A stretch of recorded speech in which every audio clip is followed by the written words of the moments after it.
Hello बच्चों, कैसे हैं आप लोग। आई होप आप लोग बहुत अच्छे हैं और सब कुछ अच्छा अच्छा चल रहा है, पढ़ाई कर रहे हैं। देखिए, मैं आपके लिए एक पोएम लेके आई हूँ, fire and ice bye Robert Frost. ये रॉबर्ट फ्रॉस्ट द्वारा लिखी गई है, ये आपके कोर्स कंटेंट में है। सम say the world will end in fire. मैं आपको पहले पोएम पढ़ के सुना रही हूँ और फिर हम इसकी डिटेल एक्सप्लेनेशन और आगे समरी देखेंगे। Some say the world will end in fire, some say in ice. From what I have tasted of desire, I hold with those who favor fire. देखिए, fire, ice, desire, fire, fire, fire, fire. ठीक है ना। फिर but if it had to perish twice, I think I know enough of hate to say that for destruction ice is also great and would suffice. तो poem कह रही है, यहाँ poet ये कह रहा है, पोएट यहाँ कह रहा है कि कुछ लोग बोलते हैं कि ये जो विश्व है ये एक दिन आग में ख़त्म हो जाएगा, कुछ कहते हैं बर्फ़ की वजह से ख़त्म होगा। But what I have tested of desire I hold with those who favour fire. कवि कहता है कि मैंने जो अपने नज़रिए से देखा है कि आग जो है वो एक डिज़ायर की तरह है और मैं उन लोगों के फेवर में जो ये कहते हैं कि दुनिया जो है वो फायर से ख़त्म हो जाएगी। यहाँ कवि फायर को एज अ डिज़ायर इंसानी इच्छाओं से ले रहा है, क्योंकि इंसानी इच्छाएं जो हैं वो आगे से आगे बढ़ती रहती, कभी ख़त्म नहीं होती। जैसे कि आग है वो आगे से आगे बढ़ती रहती। But if it had to perish twice, perish मतलब नष्ट होना, कि अगर दुनिया को दोबारा नष्ट होने का मौका मिले, I think I know enough of hate. अब यहाँ कवि आइस को हेट से कह रहा है कि ice is just like a hate to say for destruction ice is also great, कि दुनिया के विनाश होने के लिए आइस जो है वो भी सफिशिएंट है एंड इट वुड सफाइस, मतलब वो पर्याप्त है। अब यहाँ जो पोएट है वो फायर को डिज़ायर इंसानी इच्छाओं तृष्णाओं से ले रहा है और आइस जो है उसको वो हेट से ले रहा है। ठीक है, अब हम इसका जो एक्सप्लेनेशन है वो देख लेते हैं। इसका एक्सप्लेनेशन है, मैं आपको पूरा रीड आउट करके सुना देती हूँ। In this poem the poet expresses the two ways in which the world may and. इस पोएम में कवि क्या है, दो तरीके बता रहा है जिससे कि ये दुनिया एंड हो सकती है। सम पीपल से that the world will end by fire while others say it will end by ice. कुछ लोग कह रहे हैं कि दुनिया जो है वो फायर से ख़त्म होगी और कुछ लोग कह रहे हैं वो आइस से ख़त्म होगी।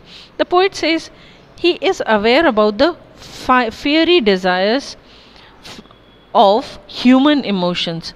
कवि यहाँ कह रहा है कि उसको पता है कि इंसानी जो इच्छाएं हैं वो कितनी फायरी हैं। So he will favor those who say that fire will end the world. इसलिए वो उन लोगों के सपोर्ट में बात कर रहे हैं जो ये कहते हैं कि फायर जो है वो एक दिन इस दुनिया को ख़त्म कर देगी। फायर मतलब इंसानी इच्छाएं तृष्णाएं। देन द पोएट रीथिंक्स, फिर वो अगेन वो एक बार फिर से सोचता है and imagines if the world has to die twice then ice has the capability similar to fire to destroy the whole world. कि अगर दुनिया दूसरी बार ख़त्म होनी हो तो आइस में भी उतनी ही कैपेसिटी है जितनी कि फायर में है इस दुनिया को नष्ट करने की। The poet compares fire and ice with self destructive nature of human beings. यहाँ जो पोएट है वो इंसानी जो नेचर है उसको फायर और आइस से कंपेयर कर रहा है। सेल्फ डिस्ट्रक्टिव, इंसान अपना नुकसान खुद पहुँचाता है, आत्मघाती जिसे कहते हैं। According to the poet fire stands for desire. Poet के हिसाब से यहाँ फायर यानी कि इंसानी इच्छाएं हैं, तृष्णाएं हैं, ग्रीड उसका लालच और लस्ट, ये तीनों चीज़ें फायर का यहाँ पर फायर इन तीनों चीज़ों को एक्सप्लेन कर रही है। There is no end of these emotions. इस दुनिया में इन चीज़ों की कोई अंत नहीं है। The more human try to fulfil them, इंसान जितना उनको पूरा करने की कोशिश करता है, the more rapidly this emotions spread, और उतना ही जल्दी ये इमोशन आगे से आगे फैलते, सिमिलर टू फायर, जैसे आग आगे से आगे फैलती उसी तरह इंसान एक इच्छा पूरी करता है, उसकी 4 इच्छाएं नई जाग जाती हैं, तो इनका कहीं अंत नहीं होना है. These feelings often surround human life and get trapped in them. और यही जो फीलिंग्स हैं इंसान को घेरे रहती है और इंसान इनमें ट्रैप हो जाता है, जकड़ जाता है. As a result people become egotist, selfish and cruel. और इसके परिणाम स्वरूप क्या है, इंसान ईगोटिस्ट, सेल्फिश और क्रूअल हो जाता है. On the other hand the poet describes ice as rigid, rough and hateful side of human beings. और यहाँ आइस जो है, बर्फ जो है, इंसान का रिजिड मतलब कठोर और अकड़ू रवैया जो होता है, जो कि हेटफुल है, उस साइड को डिस्क्राइब कर रहा है. People become harsh and don't care about the emotions and feelings of others. लोग बहुत ही कठोर हो जाते हैं और दूसरों की इमोशंस और फीलिंग्स की कदर ही नहीं करते. They are indifferent to others happiness and sorrow.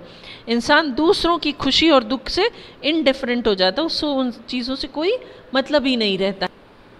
Thus, the poet says that since ice and fire both are growing with such rapid speed, the world will end soon.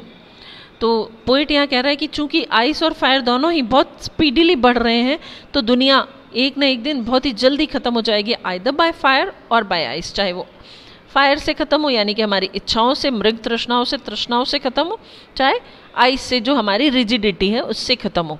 The poem conveys a beautiful message that human emotions rule over them.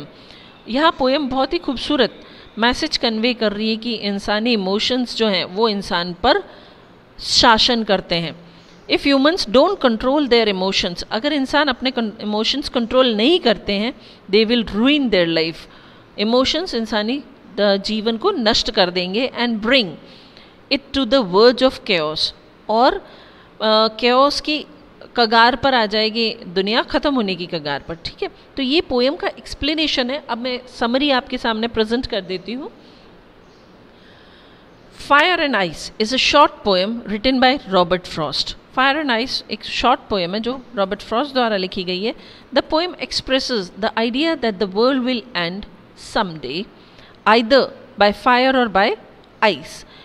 Poet का main मुद्दा यहाँ ये है कि दुनिया एक दिन ख़त्म हो जाएगी, चाहे वो आइस से ख़त्म हो, चाहे फायर से ख़त्म हो. अब यहाँ पोइट जो है, here the poet has compared fire and ice with self destructive emotions of human beings. इंसान का जो आत्मघाती रवैया है उसको फायर आइस से कवि जो है वो कंपेयर कर रहा है. The fire and ice poem beautifully describes how human emotions rule over them.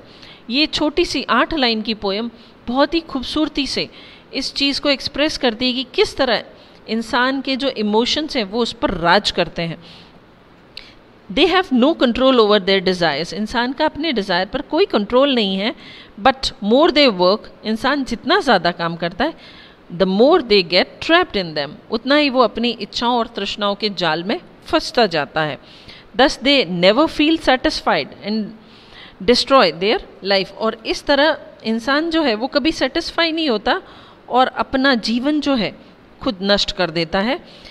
In a similar way the poet thinks fire and ice will lead to the destruction of the world.